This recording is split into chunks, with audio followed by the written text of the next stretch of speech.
yuhasibullahu al-abida laisa bainahu wa bainahu turjuman. Allah akan hisab hamba-hambanya satu demi satu, bersatu dan tidak ada penerjemah. Jadi tidak bagi terjemah, translate.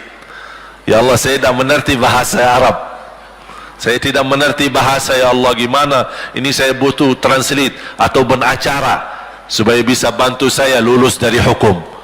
Tidak ada.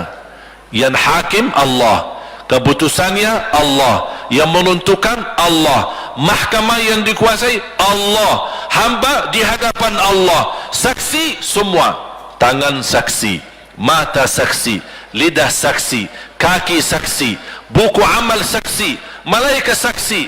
Bagaimana kita mau lari? Ditanya oleh Allah, hei hambaku, ingat enggak di malam itu, di tempat itu, kamu berlakukan dosa itu? Seorang hamba yang masih memiliki iman, dia merasa dan ingat, dan dia merasa malu, dia tunduk kepalanya. Kata Allah, malu ya, malu. Tunduk, ya malu ya Allah, malu, malu. Dan subhanallah, tanda rahmat Allah, ketika Allah bertanya dengan kita, tidak ada orang lain yang bisa lihat. Supaya apa? Supaya hisab kita di antara kita sama Allah tidak terbocor kepada orang lain, supaya tidak malu sama orang lain. Allahu Akbar. Habis kita sudah raku diri, ya Allah, saya ingat dan saya rasa salah dan saya malu. Apa kata Allah? Waktu itu kamu lakukan dosa itu, aku tutupi, aku tutupi. Tidak ada yang tahu. Kita lakukan dosa ini udah sekian tahun, ada yang tahu nggak? Tidak ada yang tahu, karena kita lakukan di saat sembunyi.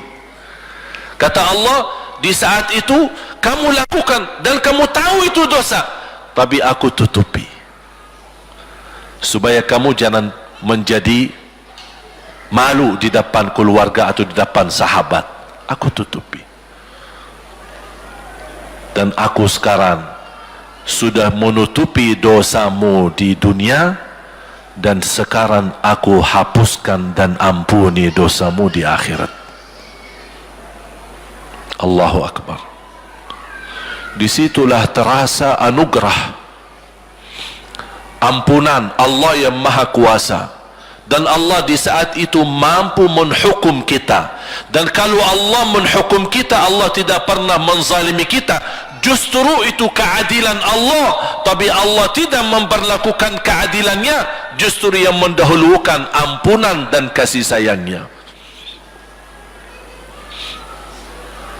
Habis selesai hisab, harus semua tanpa kecuali liwati neraka Jahannam di atas sirat.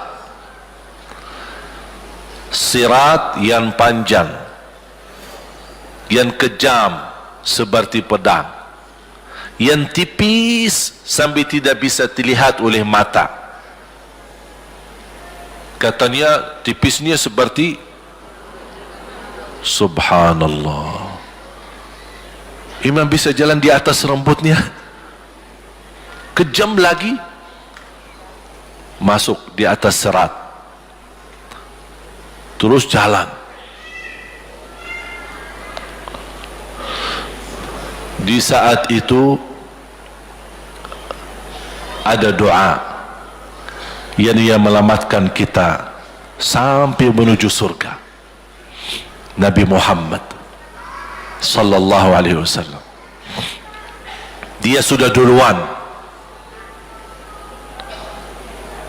Kalau Sayyidina Abu Bakar berjalanan di atas sirat disebutkan 100 tahun, tapi Sayyidina Abu Bakar satu langkah di atas sirat, langkah kedua di depan pintu surga. Dahsyat. Ini Sayyidina Abu Bakar seperti itu. Bagaimana Rasul? Rasul sudah menunggu di depan. Mulai manusia satu persatu jalan di atas sirat, dan Rasul di saat itu sibuk berdoa, Allahumma sallim sallim, ya Allah selamatkan umatku, ummati ummati ummati ummati, sampai mereka terselesai. Sampai di situ saja. Sebelum masuk surga ada berita gembira untuk umatnya Nabi Muhammad sallallahu alaihi wasallam. Tidak boleh ada yang masuk surga harus berjumpa dengan beliau dulu, bertatap muka, dan disediain minum yang disebut air Al-Kautsar, dan di situ banyak gelas. Tinggal kita ambil gelas dan minum. Begitu kita mau ambil gelas dan minum, datang Rasul, jangan kamu minum langsung dari tanganku sendiri. Barang siapa yang minum dari tanganku tidak akan haus selama-lamanya. Allahu Akbar. Di situ terasa kemuliaan. Begitu kebahagiaan kita bertemu dengan Nabi Muhammad dan bisa langsung minum dari tangan Nabi Muhammad sallallahu alaihi wasallam. Bukan hanya begitu saja, bahkan Nabi Muhammad memegang tangan kita, mengajak kita masuk 8 pintu surga. Ada 8 pintu. Rasul bersabda, 1 pintu luasnya seperti antara langit dan bumi. 1 pintu antara langit dan bumi luasnya. Dan kata Rasulullah, di saat itu akan manusia gesa-gesaan untuk masuk surga. Itu tanda apa? Banyak yang akan masuk. Mudah-mudahan kita terhitung dari yang banyak. Begitu ahli surga masuk, kira-kira Rasul berhenti? Ahli surga sudah masuk, sudah aman? Tidak.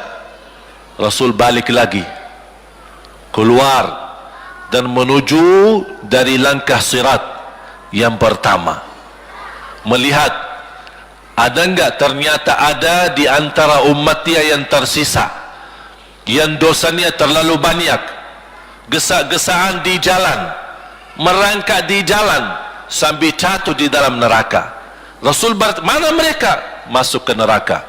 Kata Allah subhanahu wa ta'ala melihat keadaan Nabi Muhammad SAW, apa yang dibutuhkan lagi? Kata Rasul, ya Allah, saya tidak akan puas masuk surga sampai hamba-hambamu yang ada di neraka, umatku, diselamatkan. Allah subhanahu wa ta'ala mengizinkan Nabi Muhammad keluarkan dari neraka. Dia keluarkan. Sudah cukup ya Nabi Muhammad? Tidak cukup ya Allah, masih ada lagi. Diambil lagi, dikeluarkan, diambil lagi, dikeluarkan. Artinya dari umat Nabi Muhammad yang masih banyak dosanya, yang masih banyak kelewatannya sama Rasulullah, yang tidak pantas memberi kemuliaan kepada Rasulullah SAW, dapat pula syafaatnya Nabi Muhammad. Yang tidak pernah memberi tanda sayang dan cinta kepada Rasul, dapat rasa sayang dan cinta Nabi Muhammad SAW.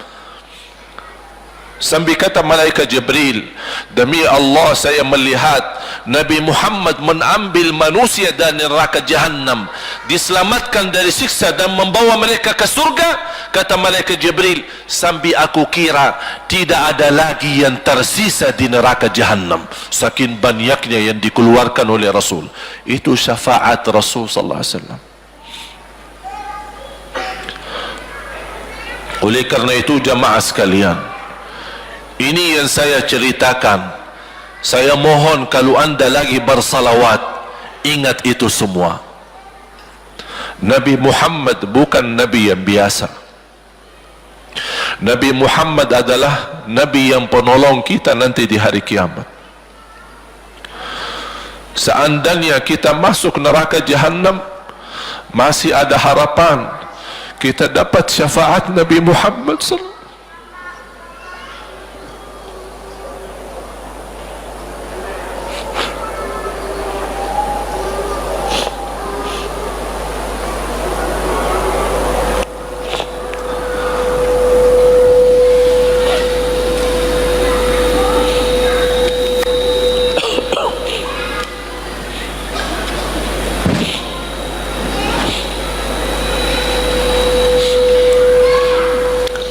yang masuk neraka saja dapat syafaat Rasul.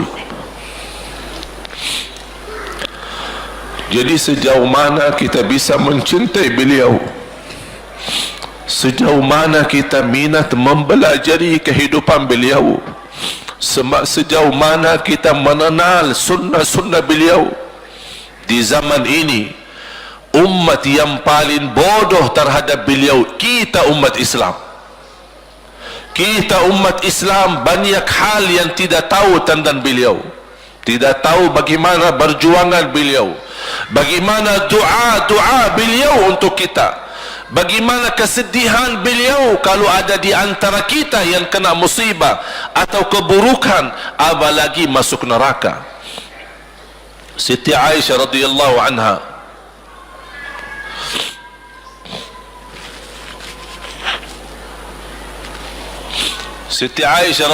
anha pernah minta sama Rasul doa. Ya Rasulullah, tolong doakan saya. Rasul mendoakan, Allahumma ighfir li Aisyah ma taqaddama min dhanbiha wa ma ta'akhkhar, ma qaddamat wa ma akharat, wa ma asarrat wa ma a'lanat. Ya Allah, ampunilah dosa-dosa istriku Aisyah, dosa yang lama, dosa yang baru, dosa yang terang-terangan maupun dosa yang tersembunyi. Siti Aisyah menaminkan doa Nabi Muhammad dan menangis dan bangga dan senang. Saking senangnya, saking bahagianya, dia tertawa. Sambil Rasul melihat Siti Aisyah, senang wahai Aisyah, apakah kamu senang dengan doaku? Kata Siti Aisyah, bagaimanakah aku tidak senang? Aku justru merasa bahagia dengan doamu untukku ya Rasulullah. Apa kata Rasul? Ketahuilah wahai Aisyah, ketahuilah doaku yang baru ini untukmu, itulah selalu doaku untuk umatku di setiap salat. Itu doa Nabi kita buat kita. Setiap beliau salat mendoakan kita, ya Allah, ampuni dosa umatku, dosa yang lama, dosa yang baru, dosa yang sembunyi, dosa yang terang-terangan. Setiap salat itu doa Nabi kita, Nabi Muhammad SAW, untuk kita semua. Apa yang diminta oleh Rasul? Rasul tidak minta banyak dari kita. Salah satu yang diminta oleh Rasul dan memohon, satu itu berbanyak, itu satu-satunya yang Rasul minta banyak. Selain itu Rasul tidak pernah minta banyak. Satu-satunya Rasul minta banyak. Apa? Salawatlah kepadaku, berbanyaklah salawat kepadaku. Mengapa Rasul minta berbanyaklah salawat kepadaku? Kenapa tidak minta amalan yang lain untuk dibanyakkan salawat atau amalan yang lain? Mengapa hanya salawat? Rasul berpesan berbanyaklah salawat kepadaku, karena Rasul tahu dengan kita berbanyak salawat kita akan dijamin dapat syafaat beliau, dan itulah beliau yang diinginkan. Bukan hanya dapat syafaat, bahkan Rasul sendiri bersabda, aqrabukum minni majlisan yaumal qiyamah, yang paling dekat kepadaku hari kiamat, yang paling banyak salawat kepadaku. Bahkan berita gembira bagi seorang hamba umat Nabi Muhammad SAW, akthiru alayya minas salati yaumal jumu'ati wa laylataha fa inna salatakum tablughuni haitsu kuntum. Ini keistimewaan khusus, kelebihan, amalan yang utama, bahkan yang terutama di hari Jumaat dan di malam Jumaat, fokus hanya bersalawat kepada Rasul. Mengapa? Karena Rasul yang berpesan, Rasul yang minta. Rasul berpesan, berbanyaklah salawat kepadaku malam Jumaat dan hari Jumaat. Mengapa ya Rasulullah khusus hari Jumaat dan malam Jumaat? Karena salawat kalian Allah sampaikan kepadaku. Kata guru saya, barang siapa yang ingin Rasul kenal dengan dia, berbanyaklah salawat kepada beliau, karena langsung nama kita akan sampai. "Ya Rasulullah, ini salawat bapa dan ibu dari Bandung." Kan sampai. Ada riwayat, ada malaikat khusus tugasnya setiap kita bersalawat dibawa kepada Rasulullah sallallahu alaihi wasallam. Allahu akbar. Bahkan ada orang bertanya kepada guru saya, Syekh Muhammad Ibn Muhammad Ibn Mukhtar Asy-Syanqiti, dan beliau masih hidup. Subhanallah, ketika di salah satu pertanyaan di majlis ta'lim di Masjid Nabawi, ada orang bertanya, mana yang lebih diutamakan di hari Jumat, banyak baca Quran atau banyak salawat, kita milih yang mana? Beliau menjawab dengan jelas, dengan tegas, di hari Jumat dan malam Jumat lebih utama banyak salawat daripada banyak baca Quran. Mengapa? Karena kata beliau, karena itulah permintaan Rasul sendiri, berbanyaklah salawat kepadaku di hari Jumat dan di malam Jumat. Dan banyak riwayat yang lain.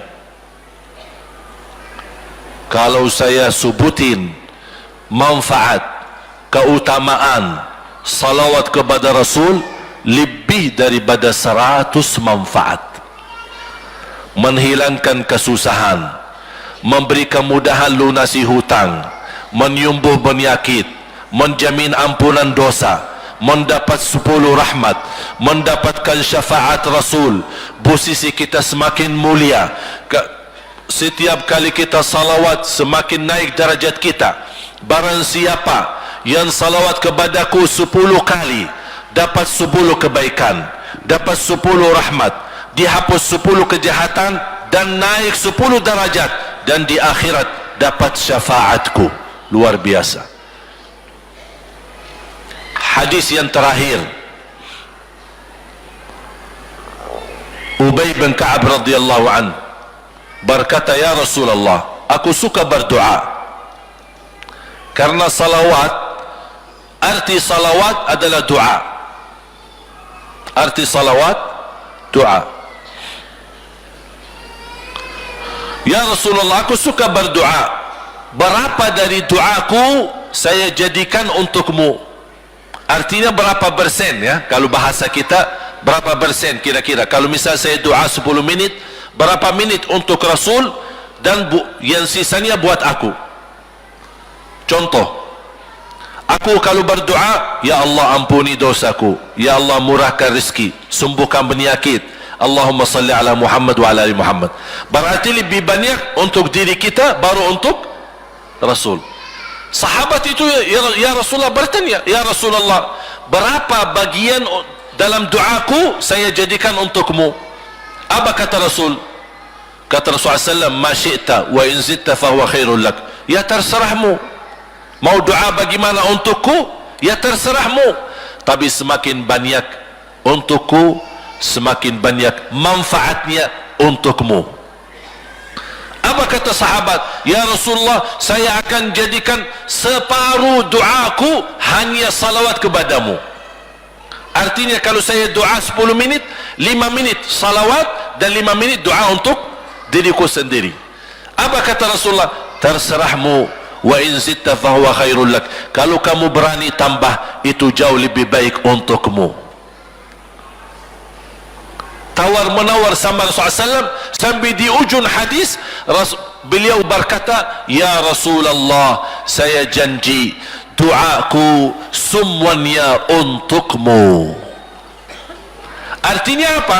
Kalau dia angkat tangan berdoa, tidak satu pun minta buat dirinya. Bismillahirrahmanirrahim. Allahumma salli ala Muhammadin wa ala ali Muhammad. Allahumma salli ala Muhammadin wa ala ali Muhammad. Allahumma salli, sampai selesai. Tidak minta ampunan, tidak minta rezeki, tidak minta sehat, tidak minta keturunan, tidak minta apa-apa. Hanya fokus dengan salawat. Karena dengan salawat, apa yang kita niatkan terkabul.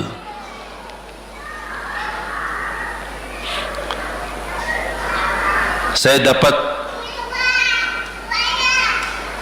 dari guru saya, Nanti saya akan ceritakan bagaimana cara berdoa. Kata sahabat, ya Rasulullah, saya akan jadikan doaku hanya salawat kepadamu. Apa jawab Rasulullah SAW? Idzan taf'al yukfa hammuk wa yughfaru dhanbuk wa tuqda hajatuk. Kalau kamu lakukan hanya doamu, hanya salawat kepadaku, akan dihilangkan segala kesusahan, diampuni segala dosa, dan dikabulkan segala hajat.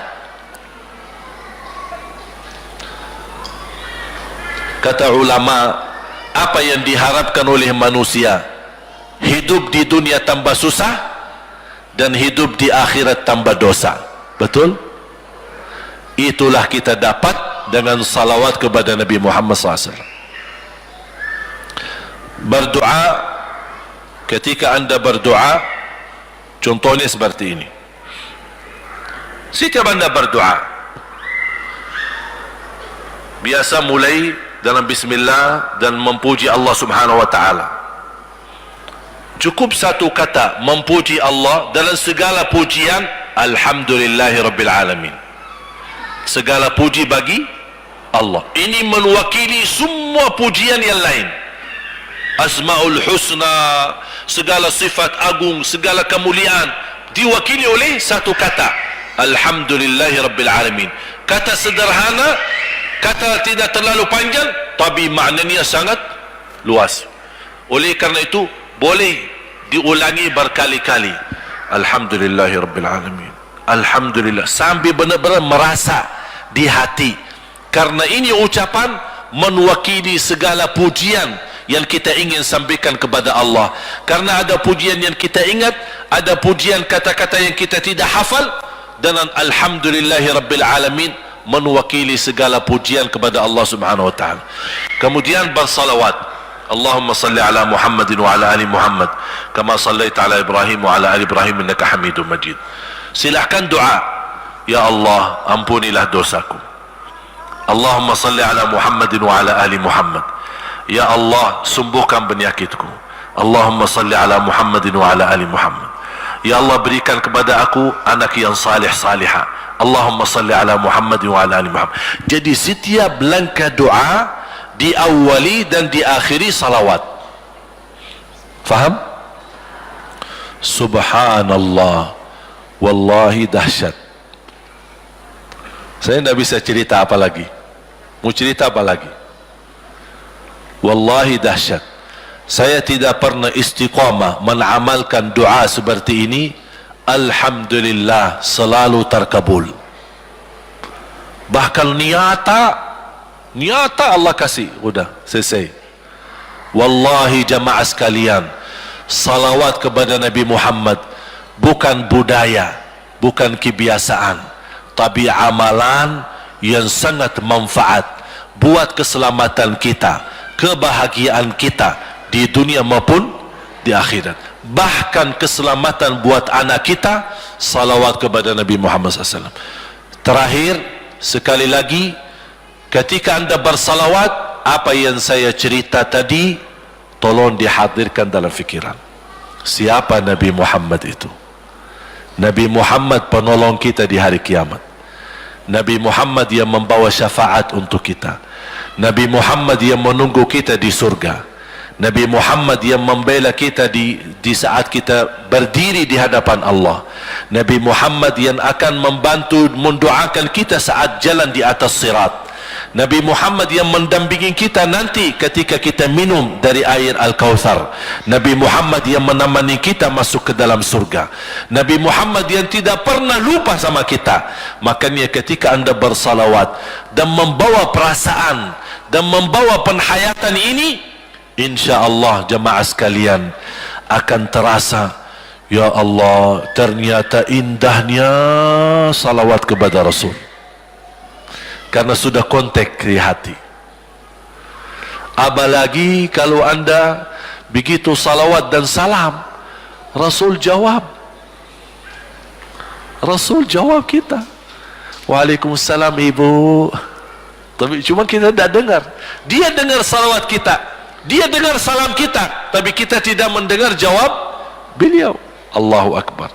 Wallahi kalau bisa kita rasakan, wallahi ibu bapa akan sendiri menangis tanpa merasa.